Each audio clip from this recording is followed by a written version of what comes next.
आज हम अनीस जंग की किताब लॉस्ट स्प्रिंग से ली गई एक बहुत ही मार्मिक कहानी पर बात करने वाले हैं। ये कहानी है एक लड़के साहिब आलम की, जिसका बचपन गरीबी और हालातों के बोझ तले कहीं दब सा गया। तो सबसे पहले मिलते हैं इस कहानी के नायक से और समझते हैं उस एक गहरी विडंबना को जो उसकी पूरी जिंदगी की कहानी कहती है। तो इस लड़के का पूरा नाम है साहिब आलम, और इसका मतलब जानते हैं क्या होता है? इसका मतलब है ब्रह्मांड का स्वामी, मतलब लॉर्ड ऑफ द यूनिवर्स। कितना बड़ा, कितना शानदार नाम है ना?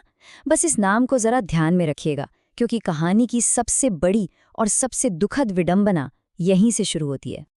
और विडंबना ये है कि जिसका नाम है ब्रह्मांड का स्वामी, वो असल में है एक कूड़ा बीनने वाला। जी हाँ, हर सुबह वो दिल्ली के बड़े बड़े कूड़े के ढेरों में सोना ढूंढता है। अब ये सोना असली सोना नहीं है, ये है कभी 1 रुपया, कोई सिक्का या कोई भी छोटी मोटी चीज जो उसके काम आ सके। पर साहेब हमेशा से यहाँ का नहीं था। उसका परिवार वो ढाका, बांग्लादेश से आया है। उसकी माँ याद करती हैं कि कैसे भयंकर तूफानों ने उनके घर, उनके खेत, सब कुछ बहा दिया, और बस एक बेहतर जिंदगी की उम्मीद में वो लोग भारत आ गए। आज वो यहाँ अकेला नहीं है, उसके जैसे करीब 10,000 और कूड़ा बीनने वाले हैं।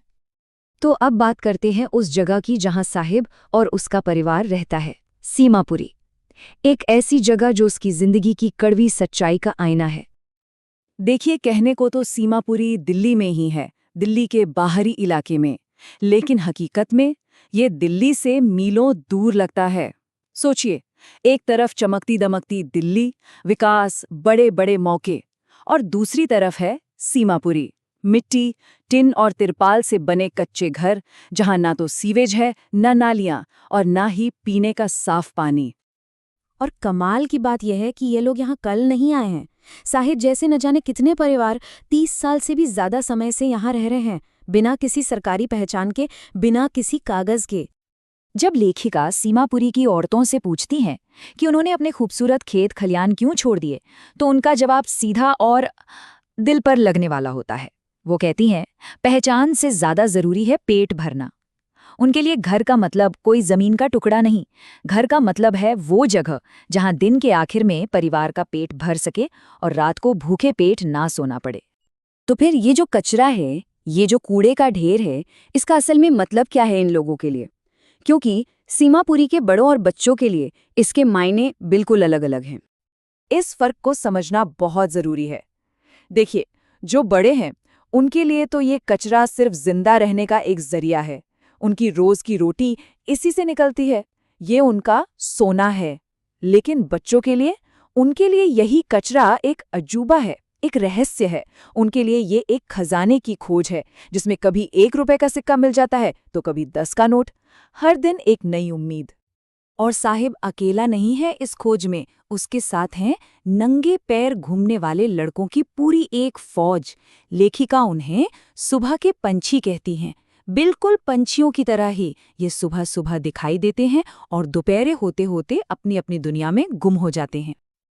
और इन्हीं नंगे पैरों से जुड़ा है एक सपना, एक बहुत ही छोटा, बहुत ही मामूली सा सपना, एक जोड़ी जूतों का। जब लेखिका इनमें से किसी से पूछती हैं कि वो नंगे पैर क्यों हैं, तो एक बच्चा बड़ी मासूमियत से जवाब देता है, मेरी माँ ने शेल्फ से नीचे ही नहीं उतारे। पर ये सिर्फ एक बहाना है, एक तरीका है उस कड़वी सच्चाई को छिपाने का जो हमेशा उनके सामने खड़ी रहती है। और वो सच्चाई है गरीबी की।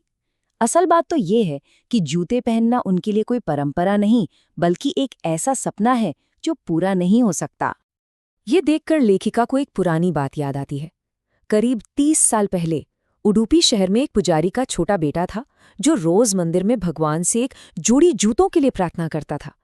आज 30 साल बाद उसी मंदिर का नया पुजारी और उसका बेटा दोनों जूते पहनते हैं। उस बच्चे की प्रार्थना सुन ली गई, लेकिन सीमापुरी के इन बच्चों की प्रार्थना ऐसा लगता है आज भी किसी ने नहीं सुनी। और फिर कहानी में एक बड़ा मोड़ आता है। साहिब कूड़ा बीनने का काम छोड़ देता है और एक नौकरी पकड़ लेता है। एक दिन सुबह सुबह लेखिका देखती हैं कि साहिब एक चाय की टपरी पर काम कर रहा है। उसे देखकर पहली नज़र में तो अच्छा लगता है, चलो कुछ तो बेहतर हुआ। उसे इस काम के महीने के 800 रुपये मिलते हैं और साथ में तीनों टाइम का खाना भी। सुनने में तो ये कूड़ा बीनने से काफी बेहतर लगता है ना? लेकिन पैसों के अलावा भी कुछ बदला है। वो जो प्लास्टिक का थैला वो अपने कंधे पर लेकर घूमता था, वो उसका अपना था, हल्का फुल्का, उसकी आजादी का निशान। और अब उसके हाथ में एक स्टील का कनस्तर है जो चाय की दुकान के मालिक का है। और ये कनस्तर उसे बहुत भारी लगता है। ये उसकी जिम्मेदारी का, उसकी गुलामी का बोझ है। लेखिका एक बहुत ही गहरी बात कहती हैं। वो कहती हैं कि स्टील का कनस्तर वजन में शायद उस प्लास्टिक के थैले से हल्का हो, लेकिन साहिब के कंधों पर इसका बोझ कहीं ज्यादा है। ये वो बोझ है जो उसकी आज़ादी छिन जाने से आया है। तो आखिर में सवाल यही है कि इस नौकरी से साहिब को मिला क्या? 800 रुपये और खाना। लेकिन कीमत क्या चुकाई? कीमत चुकाई अपनी आज़ादी की, अपने बेफिक्र बचपन की। साहिब अब अपना मालिक नहीं रहा। और यहीं पर यह कहानी हमें एक बहुत ज़रूरी सवाल के साथ छोड़ जाती है कि आखिर जिंदा रहने की